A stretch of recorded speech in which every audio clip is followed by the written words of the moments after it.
Right, okay, so episode 2 of the changing room chat conversations we've had back on side. Thanks for coming along, lads. Did anybody see the first one with Hibs? Yeah. What do you think? Yep. All right. Good, very good. So obviously the difference with this one, I suppose, is that you lads are all retired from the game. Well, obviously, minus yourself, you're not playing, but you're still involved in management. So it's just to get a wee sort of take on maybe the sort of transition of going from being in the game as a full-time professional to like what that's like moving into a sort of different career maybe, or a different path. So here's anybody want to start us off? Keats. Why me? Obviously transitions, it's obviously recent for me. I've kind of called it 3 weeks ago. So for me it's one of the things, it's hard to let go. It's been coming, but it's now here. I've obviously started plastering 2 years ago now. Company's going good, really busy, and for me, staying away from football is going to be easier now because I've started that 2 years ago. But for players obviously still in the game, I can understand why they worry, because I think some players will leave it too late to start thinking about what's after, and that's just the way it is. You're stuck in the environment. Football's going to last forever, and it doesn't. Aye. And for me, it's for players now in the game coming to a stage, they should start thinking about it. What's going to be next after it, and build their way out of it. Well, see, just what you were saying there, Marvin, just before we started, obviously you're now experiencing life as a manager, and you're experiencing what it's like for young guys in the game now. And one thing you were speaking about there was like maybe that experience of working life and how that could, I don't know, would you think that would be a benefit for young guys? Yeah, I definitely think it would be. As Keith said, they're kind of preparing for what's next because, you know, we're quite lucky that we played on till quite a late age, where, you know, some players can get injured very early on. I think also there is, you know, young players now, I think they deserve to be a professional footballer. It's not like that, especially in Scotland. It's normally year-to-year contracts. So, you know, having that kind of, those sort of having real life work experience, I think will make them work harder to stay in the game, because Keats will tell you now, you know, there's nothing worse than waking up at 5, 6 o'clock in the morning, realising you've got a long shift ahead of you. You know, you would swap that for going in at 10:30 and finishing at 12:30 any day of the week. So yeah, I think it would be a benefit to all young players, you know, to experience that, whether it's, you know, for a few days or for a couple of weeks. Yeah. What about yourself, Sean? Did you think, what was your kind of transition like going for full-time into... You went part-time as well? I went part-time to start with, but the hindsight now, and you reflect on things, you're like, it was actually harder than I thought at the time. So I was at Falkirk, and it was just the way and it was just like contracts were just getting less and less and less, and financially wise, I just bought a house, I was just married, my wife was expecting, it's just like, right, okay, I'm going to dig in for another year, full-time on less money, for what? I was just delaying the inevitable, and I just said a part-time offers and stuff, and I thought, time to look for life after football, to be honest.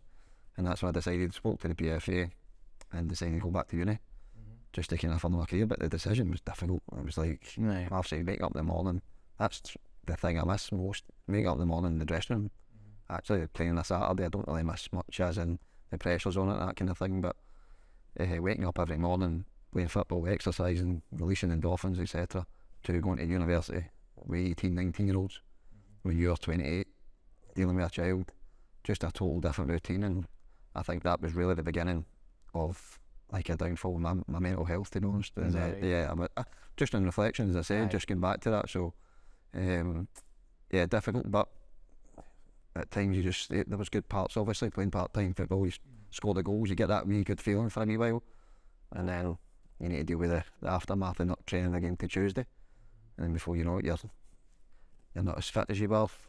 Do you know what I mean? So there's loads of negatives, but as Keats says, it's a difficult game, and you need to work hard, and it's especially up here, And obviously, I take it, and for yourself as well, they kind of trying to keep up maybe training, but doing that full-time job that you were talking about, because Parsons no easy, Too physical, like obviously it's physical every day. Like as Marvin said, 6:30, I leave the house every day. I'm out. So you're doing full houses. You're putting on 10 bags a day, and then you're virtually getting a quick meal back out the door for training at night on a Tuesday and a Thursday. You're absolutely good. Yep. Come the next day, you're physically and mentally as well, because you're going for a lot of concentration, demand in the job, and then you get into training. You try your fitness, as you said, when you go part-time, your fitness level drops. You try to put in a wee bit extra, and it's hard going. Aye. Not that I can really compare that, but I know what you mean. No, it is, and then obviously if you're at Grafton all day, and then for what you've been used to doing is like everyone's been about your game, everyone's been about training, everyone's preparing for Saturday. Yeah. Whereas now that's kind of secondary to what you're actually doing to obviously make a living. Do you know what I mean? I think what you're speaking about there is kind of role reverse to me, because I didn't go pro till I was 20. So what you guys are talking about, going to work and being part-time, that was my life up until, signing for Bournemouth. And I think that made me really grateful for the opportunity I was given, and it meant that I get the most out of my ability, because I didn't want to go back to that, as bad as it sounds. Yeah. I didn't want to be in that life. I was there from kind of, as I said, 16 to 20, doing that, working various different jobs, and then going to training. It was, probably an hour and a half from my house. So I was leaving my house at 6 o'clock in the morning to go to work, and I was probably returning just before midnight.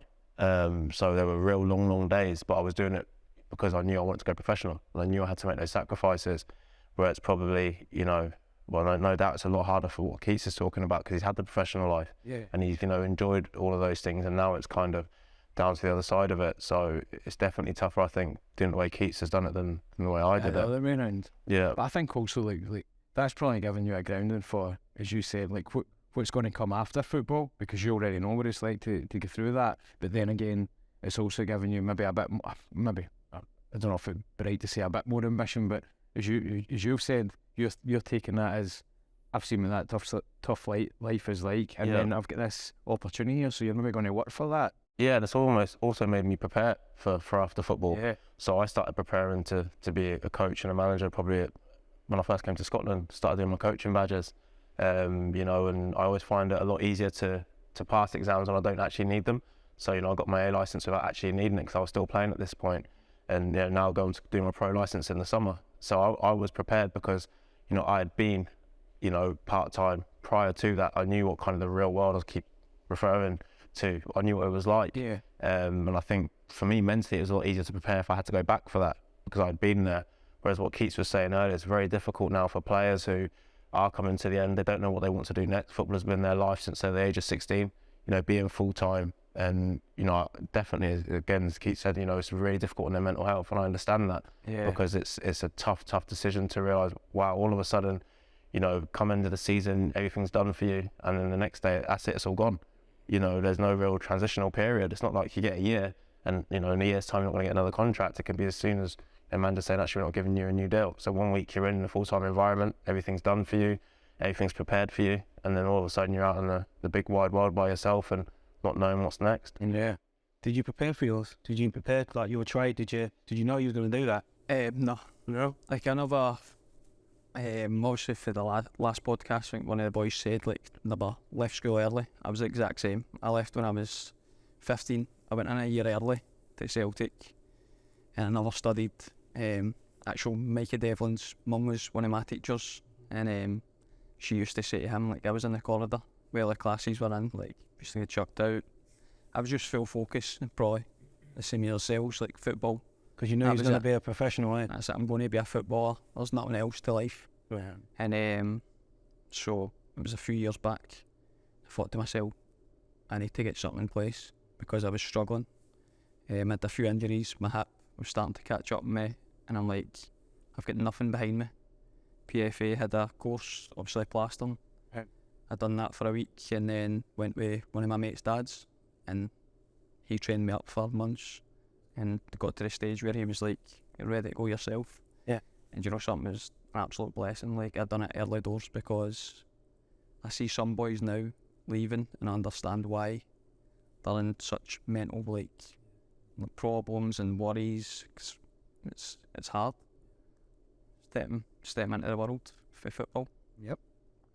What do you obviously for my background and coming into do some stuff for back Onside and getting an experience of what it's like for people, and obviously speaking to guys like yourself, and what I've found is any time you listen to people that have played football or been professionals, like how maybe underprepared or the difficulties that you then face leaving that. Do you think more could or should be done in terms of the development of young boys? So every time a young boy's going for chasing that dream to become a professional football player, do you think there could be more done around that whole idea of, listen, this might work out for you, but at the end of the day it might not, and also even if it does, it could be very short-lived. Do you think there could be more about that? Yeah, I think there can always be more done, but I think, you know, a lot of it has to come from the managers. You know, I was very lucky that my manager, I say lucky, he got injured early on in his career.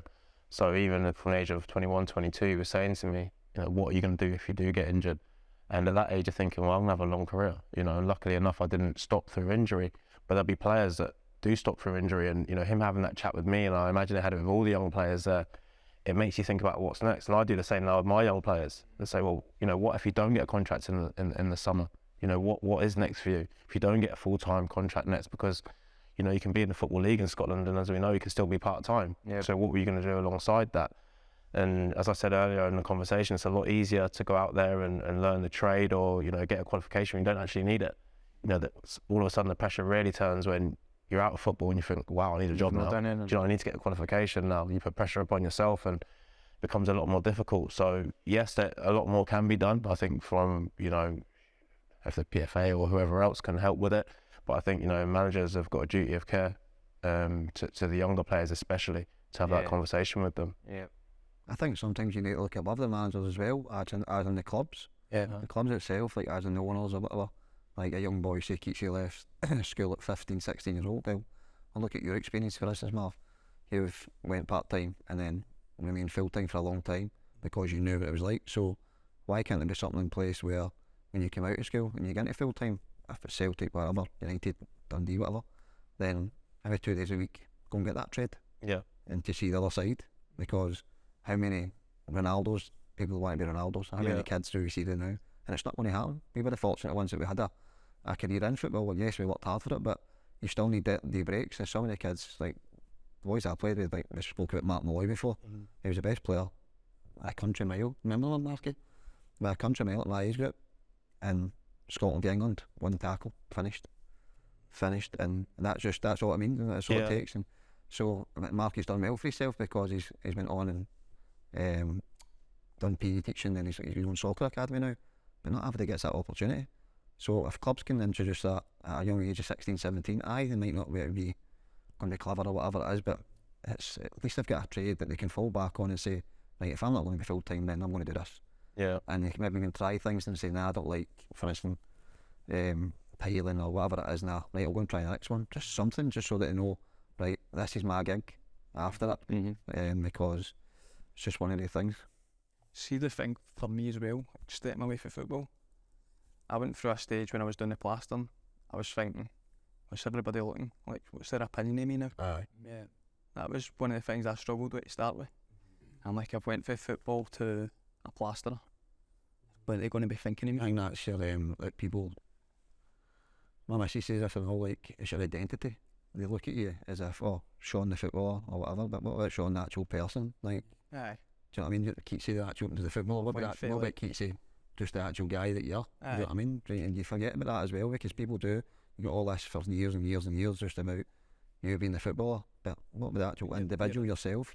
You can't lose your identity, you know what I mean? You're in the environment, you've got I thought to myself, you've got a fake front. Aye. When you're in football. Yep. You're acting as a footballer, no as a person. 100%. You are. Obviously, when you're in the change room with the boys, it's different. But when you're in the public eye, I don't think you're your own person.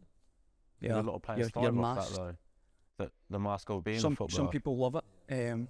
You've seen players yourself, like absolutely love the attention and the fame that comes from it and stuff like that. Our players are totally different.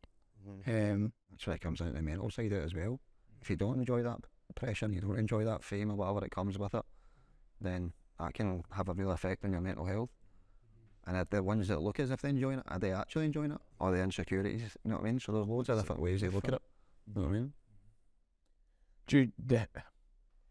Obviously you had injuries, Sean, eh? Aye. And Just just a a couple, couple, aye. How did that have an effect on you as a player? I think the first kind of 6-7 years I was fortunate just at my age, just like everybody else, like you're just playing away and maybe just wee niggles here and there in a couple of weeks, but then I got to a certain stage where kind of late 20s, I was just starting to two knee operations, ruptured, nearly a ruptured grade 3 tear in my Achilles, just injuries that were taking forever to recover from, and it was just that way that double sessions in the swimming pool, not engaging with the boys, like I'll be out for that, you get the dressing room battle in the morning, and you know that's a big thing, as you know. So that took a real kind of effect on my mental health, I would say, like just walking with crutches all the time. You're going to games on a Saturday and you've seen the boys playing, you're sitting about your choking for a game, but it was difficult, and I think even though I spoke about going part-time was the start of my mental health, and you look at that and you reflect on it again, probably that started because of the injuries before I got, and then that's how I ended up going part-time, because I wasn't producing what I was producing years before that because of the injuries or whatever. And then so there was a cumulative kind of path, if you know what I mean. Like, so would you look back on that and think that potentially the effects that had on your mental health affected you as a player, affected your performance? Do you know what I mean? I think if you reflect on it now, at the time there wasn't the support we get now. At the time, I would say so. Definitely, when you're young and at times, and you're just like, just give me the ball, whatever. And then you start to get older and you start to build with bigger clubs, and the noises start to creep in, and like get the ball away, and you're like, oh right, okay, maybe I won't take it again. And all that insecurities come in, and not being brave enough to take the ball again. And I always say that to young players now, just go and be brave and just keep digging. You're going to get mistakes, but when you get to that mental stage that there's just that kind of wee weakness comes into you, and then you don't first Keats says you're training twice a week, your fitness is not good, so you're not at the top of your game, you couldn't do what you could do previously, and then you're just feeling, am I good enough now? You start to doubt yourself mentally, aren't you? It's which is a horrible feeling when you've got confidence for a young feeling, a young guy, just having confidence to go and express yourself. But when you get to that age, you're starting to everyone's kind of, am I good enough to still play? Yeah. Can I play at that level? Can I compete against him? Can I hold the ball in here? Is my touch good enough? All the kind of negative thoughts, and that's just down to mental health, just being affected by numerous kind of things. It can happen to anyone. Mine was injuries and different kind of things, but I'm sure you're a wee bit the same with that. Injuries, like I could always try and relate back to, and obviously I wish like back on side and was something when I was younger. Yep. When I was at Celtic growing up, I was absolutely flying. Like, I was probably one of the best at that age growing up. I actually done my ACL, and it was, at that time, it was a big injury. 9 months I was going about, and at that stage, the week before that, I was on the bench for the first team at Tynecastle, and then negotiating a new contract.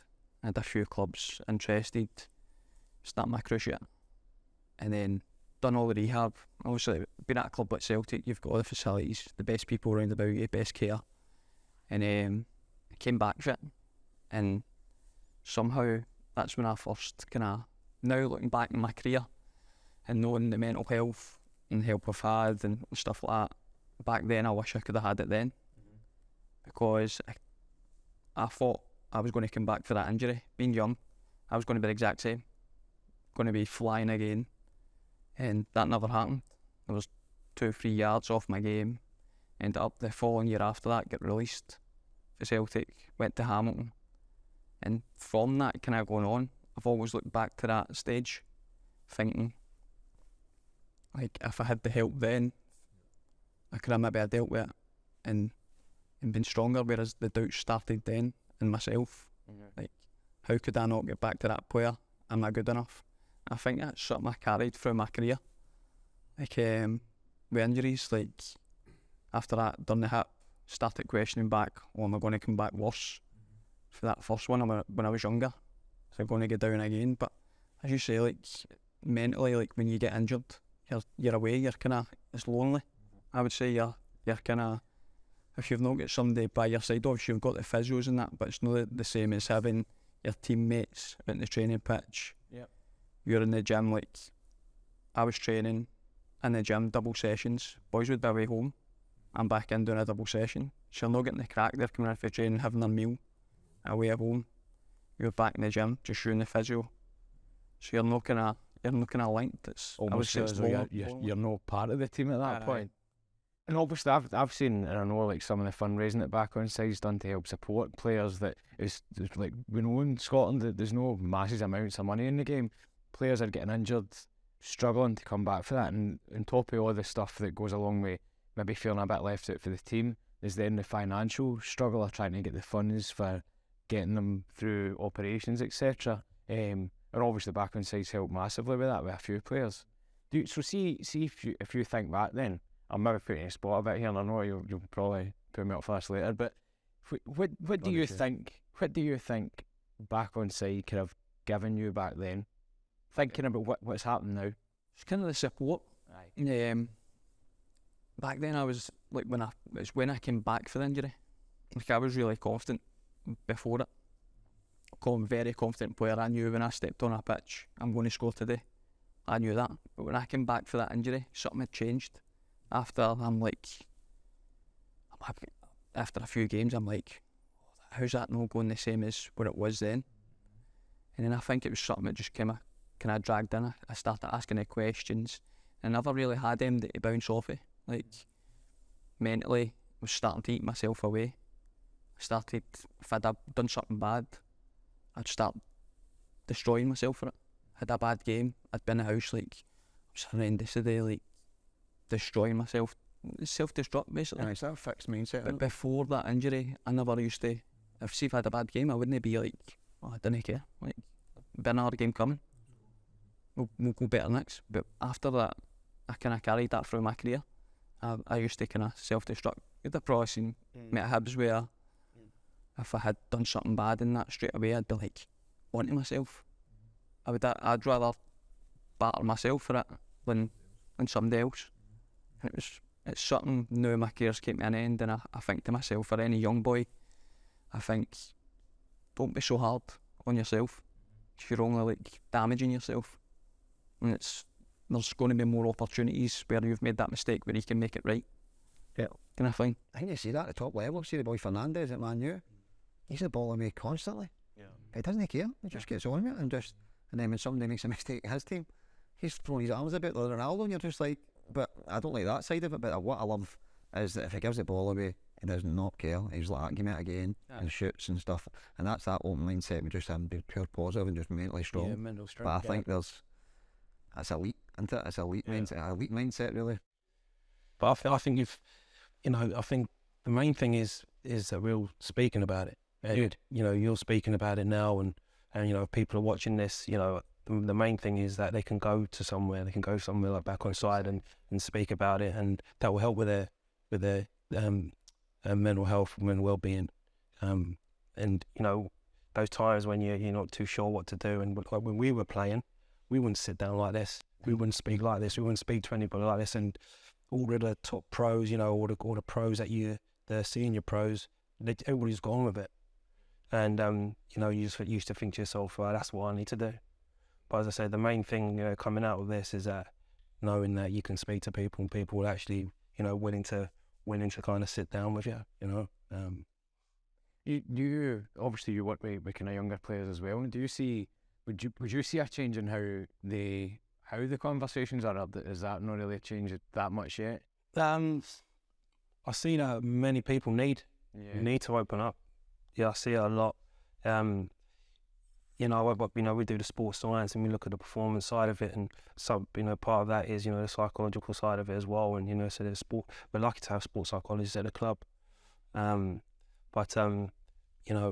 When it's outside of football and there's other things that are going on in their life as well, it's, as I said, for them to know that there's something like this here, it feels really, really powerful for them. I think me and you obviously did that chat before with the group at Semper, and what I found, and maybe this is something that you could answer better, but what I found is, like, because of, like, maybe there are sports psychologists at clubs that deal with, like, coming back from injury and stuff like that. But what back on side can provide to other organisations is it's something away from the club, because not everybody's going to be able to be comfortable coming to you and saying, Gaffer, I'm not in the right place. But they might be, and you might be the most approachable person in the world, but they maybe want to keep that separate, and that's, I think, an important thing in it, having an external place to go with something like that. See how you're saying that, like, obviously if you're a person in the change room, the last thing you want to do is go to your manager or a coach and tell him you're struggling, because you're trying to get in his team.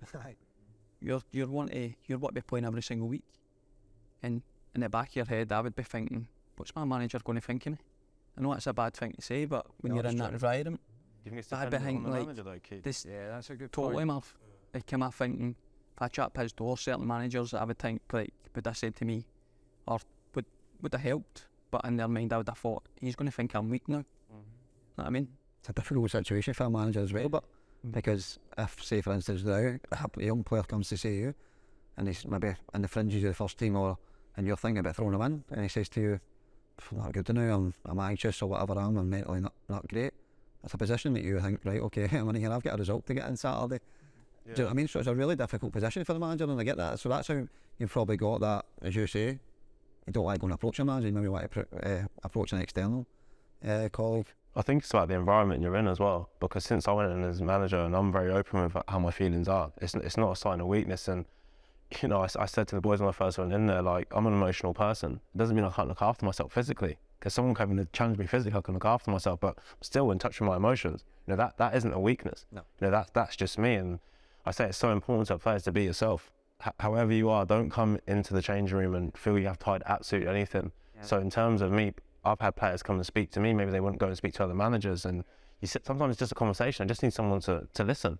Sometimes they even say a lot, and then they walk out, and the next day they'll come in and be like, I feel so much better for that. And I'm not trained in that, but I'm willing to listen to them. I'm willing to give them my experiences. Do you know what I mean? And they're doing the same. So I think just having someone that's approachable makes a huge difference. Yes, you know, 3 points is vital for me, but first and foremost, you're human beings, like you say, and they're not footballers to me. And I said that the first thing, you're human beings. First and foremost, you're not just a number or just a contract or just a striker. First and foremost, how are you? Like James, kids, how are you as a person? You know, I want to know about you and your family and all these sorts of things. Because yes, all of those things, to me, 3 points is important, but what's most important is the players first and foremost. And if you feel comfortable in the environment, you're going to get results. That's going to happen. Because they're going to go out there, they're going to play for each other, they're going to feel free and playing. We all know the pressures that football can bring. And you know, if you feel that you have to hide something away and go on that pitch as well, you're making it so much more difficult for yourself. 100%, yeah. That's a good point, and then like the whole point, and that kind of touches on what you were saying about, like, see beyond just the player. That's your job, but you're a person first and foremost, a dad, brother, wife, husband, whatever. That's a good point, and obviously that will help with the environment. But it does, definitely. I had to sit down with every single player within the first 2 days of being there, and now, you know, don't get me wrong, I've got things written down, but I know if they've got partners, I know where their parents are, I know, you know, where their family are. Like, for example, we've had time off, and some of the boys who live further afield, I said, go home, because I've been in that position when we were at Hibs, and I moved away from my family. So people say, oh, it's only an hour and a half flight home or an hour flight, but sometimes you just need to say, just go home. It's fine, just go home. You've got a game or got Monday off. And the boys who live local, I say, you have to understand that you go home to your families every single day. Every day. If you want to go and see your mum, she's 20 minutes away, or your dad, or whoever else it might be. Some of my players are, you know, Irish-based, or the north of Scotland, or whatever else it might be. You know, you boys go home, and we'll come in on a Monday. And I make sure that I'm always there, because, listen, I've made a sacrifice to be in the position I am. I'm not under the same pressures as them, because I don't have to physically go out there and perform. I have different pressures, and I can deal with them, otherwise I wouldn't be doing what I'm doing now. I want to do this. So, you know, I definitely feel it helps the environment at the football club, because people are free to do what they want, and they're open, and the players come to me and said, I need a couple of days off, then go and take them. You know, I'm not going to force you to stay here. I want what's best for you, because when you come back, you're going to be in a better state of mind, whatever it might be, and you're going to be able to perform better for the team. At the end of the day, I've got 20 odd players, so I can afford to miss one or two, and they come back in a better situation. It makes the whole environment better for everyone. Yeah. Because guess what? If you're in the dressing room and I know you're struggling, I'm struggling as well, because you're my teammate, you know, and you're my friend. So I don't want to see him in a bad place. But if the gaffer says to, if it was Keith, for example, like, he can go, then it's a relief to me, because I know he's all right. I don't have to worry about him. Because sometimes I've played with players, and I won't mention someone at Hibs who was going through a real difficult time. And when you're on the pitch, you're thinking, you're speaking about earlier giving the ball away. I was thinking, fuck, I need to get, can I swear? I I was thinking, I need to get this ball back for him. Yeah. I need to get the ball back for him because he's been struggling, and he's opened up and spoken to me. Sometimes I'll run when I shouldn't be running because I'm an old man, and I'm thinking I need to get the ball back for him. Regardless of what happens, I have to get this ball back. This cannot lead to a goal, even if I have to foul and get a booking. And that was my mindset, and that's how I played the game. And I probably saw more about kind of the mental health thing when I was at Hibs because it was a big club, and a lot of those players hadn't maybe dealt with the pressure that had been, and were in the Championship and expected to go up, so the pressure was even more. And I think it made us, more united as a team because we felt that we were invincible. We felt like we could go and play anyone, just play in the, in the Edinburgh Derby, and it didn't matter what league we were in and Hearts were in. We felt you could win the game because it felt like we just had that bond that, we'd do anything for anyone, and we all had different strengths. His was to put the ball in the back of the net, and mine was to win it back. But I knew what I could do, and he knew what he could do. Yep. That's what made us a good team. You think, because obviously that mentality and not having that, and that is the mental side of the game 100%, and having that kind of winning mentality, probably a winning mentality, but it's built on about everybody pulling together and looking out for one another, really, isn't it? Yeah, it has to be. No one individual can create that culture and that kind of mentality. It has to come from absolutely everyone. And I think me personally, and I'll speak to Libby about it sometimes, my mentality and dealing with different things, I'm so driven and so focused, and I can care about the outside noise, but I know there's other people that do. And if you talk about social media and like you're saying, giving the ball away, or someone saying something on social media really affects people, I can separate myself from that. It means absolutely nothing to me. Someone writing something to me is absolutely nothing. I've got to that stage now, and that means that I can help other people. And that probably makes it easier for my players to speak to me because I get what they're saying, and I don't let those things affect me, but I can kind of take the burden on for them at times, and them speaking and helps because it's like, problem halved, as they say, because they're able to speak to somebody. But I don't let that stuff affect me. Maybe one day I get to a certain age and it does, but you see at this moment in time, yeah, exactly. At this moment in time, like nothing of that, because I'm so driven and believe so much in myself and my team and what I'm going on to achieve. I'm mentally in a good place, but I get that, not everybody is. Would you going to say something? No, he was talking about obviously being in a changing room like that. From my experience, the Hibs changing room I was in, with Marv, we were a really tight bunch. But for our experiences, obviously as Marv said, boys used to speak to each other. We were comfortable. We could actually let in onto the person next to us in that changing room. Whereas, I don't know about yourself, our changing rooms you've been in, you don't have that. You're in it for the football, and that's it. So as for some boys, that's how I think back on side's amazing to have in round about a changing room. So if they don't have that kind of changing room where everybody's there, you can bounce it and off them, they'll come back, they'll help you. You've got somebody where do you go? Maybe yeah.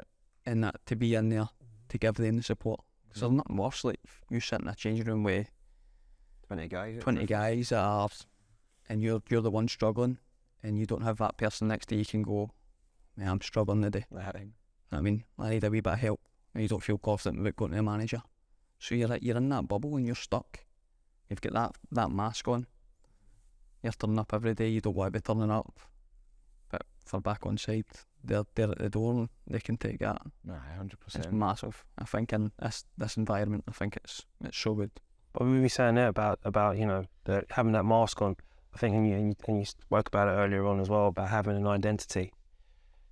The footballers they put that mask on, that's their identity, and then when it gets to near the end of their career, and they it's like, oh, what am I going to do now? So it happened to me when I come to my career, and I was always junior mid as a footballer, and I actually moved back to Paisley, and that was one of the kind of biggest parts of my career, actually being around Paisley, being at St Mirren, and and I was just walking around the town, and I didn't have a job, and and people would see me, and I'd be kind of trying to keep myself fit because I was just coming to the end of my career, and and I was just just trying to keep fit and running up, and people say, oh, I've seen Jimmy's running up the things there, and I see it on social media, and I was like, right, what am I going to do now? And I found it really hard, actually, found it really tough, and then luckily I enrolled on a PT course and then done my sports science, and then I was working in the gym in Glasgow. So for 4 years I was working in the gym in Glasgow, and as I said, just like you said, I found it quite difficult because my identity was a footballer, and I didn't get the ball rolling before I started playing, before I finished playing actually, and I wish I did. Really did, yeah, really do. Was that made more difficult, Junior, because the contract stopped being offered? Yeah, You know what I mean? Rather than you being in control of your own destiny, kind of thing. Yeah, definitely. And actually, like when I was like 28, 29, 30, I was at Notts County, and I always still felt I was going to nick a move to Liverpool. Right? I always still thought I had it in me, and I'm like, you know what, maybe, and it's like, you know, and then the contracts keep getting less, and the years keep getting less, and then I ended up at Aldershot. And even then, at Aldershot, I thought I still might be able to get into the Championship or something. So, and then, I just left it way too late. So, you know, I'm about 10 years in now to my kind of sports science career, and I wish I was 20, you know, 20 years into it, you know, starting earlier on, maybe halfway through my career. So, yeah. You spoke. I don't know if you mind me bringing this up, but you spoke that last time when we were talking, and you're quite open about it, saying like it wasn't until recently that you kind of looked back and realised how your mental health was affected by a lot of things. Yeah. So it was funny because, as I said, you know, I think I had maybe a kind of a life-changing event, maybe when I was maybe 16, 17, and I didn't realise throughout my career that was kind of having an effect on me. So there's been times when I maybe be a little bit hot-headed, and the changing room is highly charged, isn't it? So, you know, maybe fall out with our players, you know, at half-time and all that kind of stuff. But I felt that I was that way quite quickly because of things that were going on before. And it's only been recently I've been speaking to people, and just having the conversation, you start to actually join the dots, and you're like, oh, maybe because of this, because of that. And that's why I really do encourage just to talk and have conversations, because even if somebody's not giving you what you maybe want back, you might be able to piece it together yourself. And that, when you're actually speaking out loud, you go, oh, and then something might be a bit of a eureka moment. That happened to me very recently, actually. So, as I said, you know, I just think, you know, it's really important that we just keep encouraging people to talk. So if back inside been around you, I'd have been at Liverpool. I would have been at Liverpool. Would have been at Liverpool. Or Livingston. Nah. I think to see from my perspective with that as well, Junior. So I spoke to Jane, and I was like, I lost my dad, and I was like, right, I get it, but it's like it's well before I lost my dad that I started, mate. I was like, I just don't understand it, because I've got a great family, I've got my wife, my child, a nice house, and like I'm doing all right, and I'm now getting a degree, and I'm starting my new career. But I'm still so unhappy, and I just don't understand it. Like, Kemi, and she's like, after obviously a few sessions, she's like, Sean, you're grieving football, which was weird. But I thought, like, I don't really get that. What do you mean? Because obviously I was grieving my dad, and she was like, no, you're grieving in a total different way. You're grieving being a full-time footballer, because how much that was your life from before I went full-time school. Everything was just pushed to the side. I'm not going to be a footballer, just what Keith was talking about school. I'm going to be a footballer. I remember my teacher saying, if you're not going to be a footballer, but I am. And then, so that length of time to go and get the dream of being a full-time footballer, for that to finish, you're just like, after that, like, what's wrong? And I couldn't hang in, because I felt so lucky and felt so guilty at the same time that I had brilliant people around about it, a great family, more than other people I've got, but I still feel like really kind of sad inside. And it wasn't until Jane said that, like, I think you're grieving football, and I thought, that's bang on. Yeah. It's right on the money, and I wouldn't have found out, I'd have still been sitting here now without having that conversation, and I think that's why it's so important to speak, and especially with somebody that is external. Like back on side, it's just been amazing. A lot of older players go through what you're speaking about there. I think a lot of boys that I speak to, and that's why I said to you, was it because, you know, the contracts offers stopped? Yeah. Because a lot of players aren't in control of their own destiny when it comes to the end, and you're made to go into coaching, or you're not getting a new contract, or what you're going to do.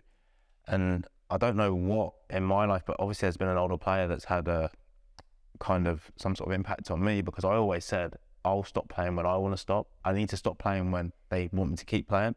I captained Livingston and played 30 odd games, and the next season I was like, no, that's me done, because I needed to be in control. Yeah. You know, I always knew that I needed to be in control of when I stopped, and someone still needs me to play. I had another year on my playing contract, and I could have probably gone after that and got another playing contract, but I needed to be in control. And there's always one thing I was saying, like, I want people to remember Marvin Bartley could still impact a game and whatever I was good at doing, rather than he's done. You know, he's done. What is he? Do you know what I mean? I didn't ever want to deal with that. Yeah. How do you think your mindset would have been if you weren't in control of your destiny? How do you think if, say, you had a year left and Livingston like that to you, listen, we'll just pay you up? Do you think your mindset would have been totally different from what it is now? Because obviously your mindset's brilliant now, and I agree. No, I would have struggled. Yeah. I would have struggled, and I think I knew that. I think I knew I would have massively struggled if someone would have came to me and said, Marvin, no, that's enough. I don't think I would have knew where to turn. Right. Yeah. And I think that's probably me protecting myself, is hence why I stopped when I could still play and knew that someone still needed me. And that's probably, you're right, I'm probably protecting myself. When did you know In terms of what? to stop? When did you make that decision? Was it just instant, or was it like a few months before? Like, I think it was leading into that last season that I played, because we had played and I was massively emotional in the cup final. We lost the cup final, and I remember being on the pitch and we lost to St Johnstone when they did the double in a game that was a winnable game. And the reason I was so emotional is because I knew this was the last dance. Yeah, this was the last big one for me. yeah. Do you know what I mean? And I'll play the rest of the season, but this is it. And I knew that at the start of the season. So to get to the cup final almost felt like starting to convince yourself we're going to win it, because you've told yourself you're going to stop. Yeah. No, I've not told anyone else. You told yourself you're going to stop, and you got to a cup final now, and you're captain. You're gonna win this, and that's going to be you. And do you know what? Genuinely, I said to myself the morning, I've never ever said this, the morning of that cup final, see if we'd have won the cup final, I would have stopped. That'd have been it. That game would have been my last game. I would have stopped. And then, you know, and that's why I was so broken after, and I said to myself, no, just play to the end of the season. But then that's definitely, you make sure you stop. Because my next thing I wanted to achieve was, can we get into the top 6? You know, but it didn't happen. We kind of fell apart, but I was always going to stop. Always going to, and say, just be in control of that. And that was it. Yeah, just be in control of that, you know, of your destination, because it'd have been easy for me to go and play another season. And then I could still play now. I didn't have any injuries, luckily, like you guys are talking about. No injuries, could still play, could still do everything I needed to do, but I was just like, no, I'd just be in control of it. And obviously I'm protecting myself, I'm protecting myself from something. Yeah. I would carried on. Clubs don't, so you've got to look after yourself. Yeah. Because clubs don't, it's a business at the end of the day, and if it's a contract till year to year, as you say up here, it's difficult. So clubs don't. In my career anyway, I don't feel as if I've been looked after amazingly by clubs. I've been lucky that 2 clubs that I've played with, I was there for a long period of time and good success and stuff. But when you look at it, I gain reflection into it.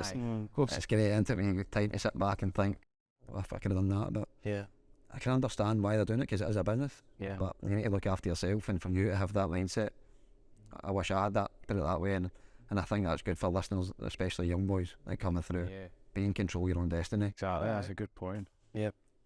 What were you? You would have played on? Is that what you said? I would have played on. Yeah, I would have played on. Yeah. I was trying to just like wring every last little bit out of my career. Yeah, I don't know. Would you have? Would you have paid me? You played on in Mars' position? Right now, obviously, 3 weeks ago I kind of made the decision, but it's been hard. Yeah. Not going to lie. Like I'd probably say about 3 months ago, I can mind sitting in the house, and it was coming to me, and I'm like, going to try to give a last go at Trinent. I've got to the stage where my hip's that bad now. You'll know yourself, like the things you would do naturally. Yeah. Just calm down. can't do it now. Yeah. That you're stopped. So obviously 3 weeks ago, like I've pulled it, but I think, as you say, you grieved after it. Yeah. Don't think it's quite hit me now, because obviously what I'm doing away from football, like obviously I've got great support here as well. With back Onside is, which is amazing. But I wish I could play on. Like, what made you go back, Keats? Did you miss like warm-ups? Did you miss game day? Did you miss when teams were playing? Like, the boys. Like, see, that's I think that's the environment. biggest thing for me. Like, you don't realise until you stop. I was away plastering them. Some days I was in a bedroom myself. Yeah. Mixing up myself, and I thought to myself, like, I'm so used to having routine. Like, I need to be at training for 9 o'clock. We're in the gym. You're with the boys. You know you're travelling in full car. The crack going through in the car.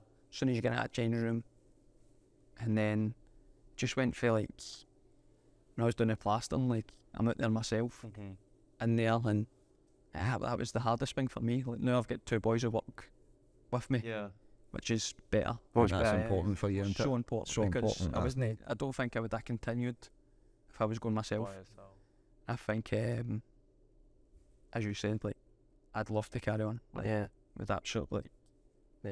I know at some point I'm going to miss it, but right now The environment makes a big difference, though, doesn't it? Like if you've got a good environment, and like, I'm sure you've all played in like teams and been in these changing rooms. That's probably what you miss the most about that, because if you've got the right environment, then it's great. Yeah. And it's obviously when you're talking about being injured and being away for that, that's when you start to miss being the boys. You're just kind of isolated a wee bit. It's so weird. It's like one side that it's like can be the most toxic place ever. I mean, you're injured or things on, you're not playing or whatever, and then another way it's the best place to be in the world, a dressing room. It's weird. Yeah. So weird, and it can change within a week or so, depending on results, depending on how the characters in the dressing room are, like depending on the manager. There's so many factors that I think out with an individual like myself, like they can actually have an effect on your mental health.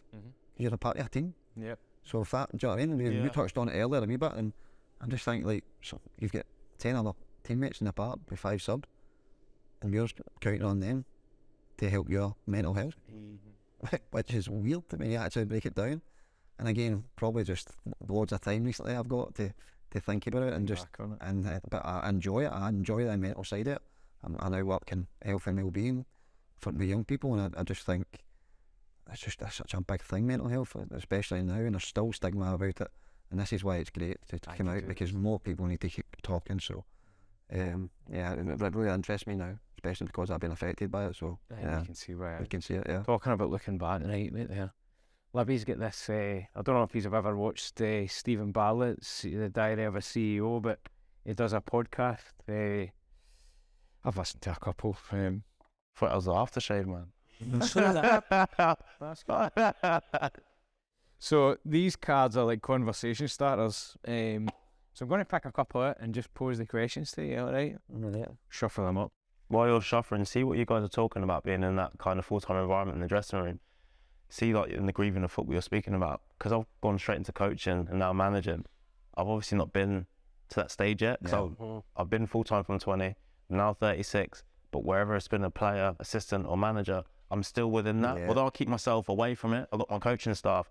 So it's interesting to hear you guys speaking about that, and that's what you miss, and that was the hardest thing. I've still yet to miss that. I don't miss playing. I watch warm-ups, and I don't miss that. It's like you spoke about earlier. Do you know what I mean? Don't miss a football. Especially having a chip on a Friday night and before it's past, I'm not missing it at all. Exactly. Watching you waiting on holiday, the days are gone, but it's interesting. Try to squeeze every holiday within 6 weeks. Yeah, exactly. And then having to do runs when you're on holiday, you're just like, people think it's just a mere. I run more now that I don't have to. I do 5k runs at like once or twice a week, so I don't have to do it. But because I have an addictive personality and football was my addiction, I need something else now to be addicted to. And I don't roll fast, don't get me wrong, but I'm out there. You do it for enjoyment though. Yeah, I'm just doing it because I don't have to. Because you can do it. But if someone was telling me, like Junior was telling me, you got to go and run, I'd be like, trying to find a way to edit the app. Well, welcome to my world as a sports scientist, and through COVID, I'm like texting all the boys, like, have you done your work yet? It's like I've done more work in COVID by doing lockdown than what I do from day to day. Right, I'm going to start with you, Matt, for this one. So, what is the belief you agree with you on? So I'm good at my job. I don't know what they disagree on. I have strong beliefs in terms of kind of like everyone being treated the same and all that sort of thing, and I put my head kind of above the parapet with a lot of that, and I don't care, you know, whether it's speaking to an individual or taking on organisations as one person. And I spoke about my mindset and how mentally strong I am. If I believe in something, then I'll go after people. That's it. You know, luckily enough, I have you know, we talk about the bad things on social media. Social media allows you to go out there and put what you want to put, and people pick up on the back of that. So, you know, in terms of that, I think that's probably maybe something that sometimes people maybe disagree with, you know, my views on things, but I believe in everyone being treated the same, and there's a lot of people out there that don't have a voice. Yeah. You know, my voice is, I've now got that because of playing football and whatever else it might be. And, you know, I'll probably go into a lot of battles that I don't need to. Well, I definitely do it, but I don't care. I'll take you on. If I believe in something and I believe that however big your organisation is, that you're wrong, then, you know, we'll have a discussion. And I think it's important in those situations to articulate yourself in a certain way. Don't go kind of that passive aggressive route. But yeah, that's probably it. I'll take on anybody if I believe in, you know, somebody's being treated differently for whatever reason it might be, or not treated correctly. Right, Junior. If you could go back in time and change one specific moment in your life, what would that be and why? Was there any regrets there? One moment in time. Let me think. Do you want me to come back to you on this one? Yeah. Do you want time to think of this one? I'll think. Think about those early Sean, holidays to really, Ibiza. That didn't go enough. Flying back a day before pre-season. Sean. Be nicer. Right, I'm trying fucking through them. There's a couple of them. What's your favourite colour? What was the best conversation you ever had and why? It's a bit deep, isn't it? Right. Best conversation. Well, as I touched on earlier, probably the conversation with Jane, because it's got to me this for me at this point. Do you know what I mean? I've got to this point because of that conversation. Because obviously I've had conversations in the past that have been really positive for whatever, like from managers or people like parents as well. Do you know what I mean? But I think recently, and I'm not just saying this just because we're doing this for Back Onside, I think the conversation with Jane just regarding the issues that I had mentally, like dealing with grief, as I spoke about footballer, dealing with grief with my dad dying, and then dealing with my addiction and alcohol. So dealing with the conversation within that 6, 7, 8 week period maybe, I think it's changed my life. I'm thankful because I'm here, and there was maybe at a point there that was questionable, and it's just one of the things. It's just I think that conversation's definitely been the most meaningful to me personally, and I'm thankful for it. Because, mate, that was deep. But Aye, thanks. sorry, Do you know, but cheers, you know. mate. I'm sitting here. I'm okay. Right, James. What would you like to pay attention to? You don't currently pay attention to, why? Try a different one. Aye. Could be here on day. That We was- keep Could be a Right, mate, For a that's while. fine, man. I can't say my favourite goals or something.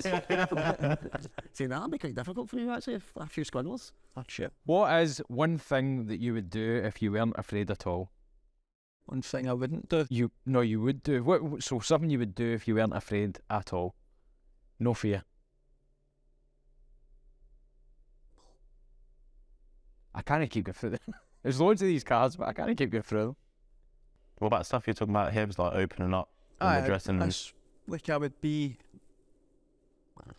I'd love to be able to like just be that soul like.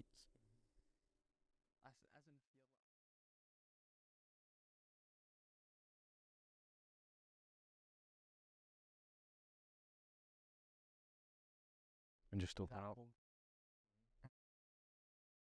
That's what. Aye. Aye. Yeah.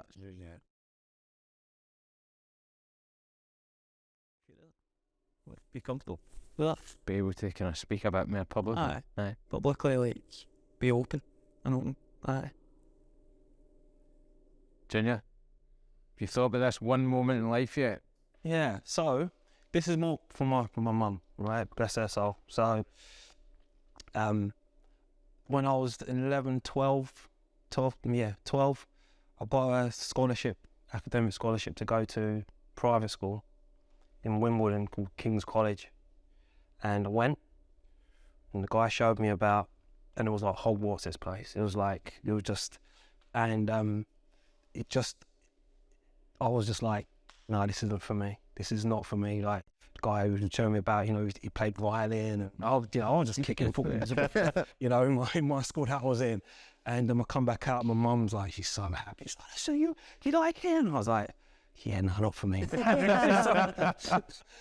that was it. And I think to myself, what would have happened in my life if I actually went? You'd have played for Liverpool. Yeah, possibly. So, yeah, Liverpool. So yeah.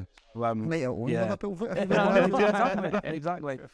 I might have been an MP or something. No, maybe not. Nah, stuff like that. Yeah, and that's stuff. I think we could wrap up there then, lads. Listen, that's been brilliant. Some great conversation, and obviously been great to do that for Back Onside, and obviously the supporting that again. So thanks very much. Anything. Yeah. Once again, just to I suppose remind everybody that Back Onside are not funded by any sort of government funding or anything like that. It's all solely down to donations and people fundraising. We've got a golf day coming up, so if anybody's interested, please go on the social media pages, find out about it, get a team entered. Danny Swanson's team is the team to beat this year, I believe. The Danny Swanson Cup's up for grabs, so get yourselves involved. And again, if anybody wants to make any donations, there's some fundraising going on just now. I think the Kilt Walk's coming up soon, so if anybody wants to do anything like that, please do go and check us out on social media, and yeah, any help's much appreciated.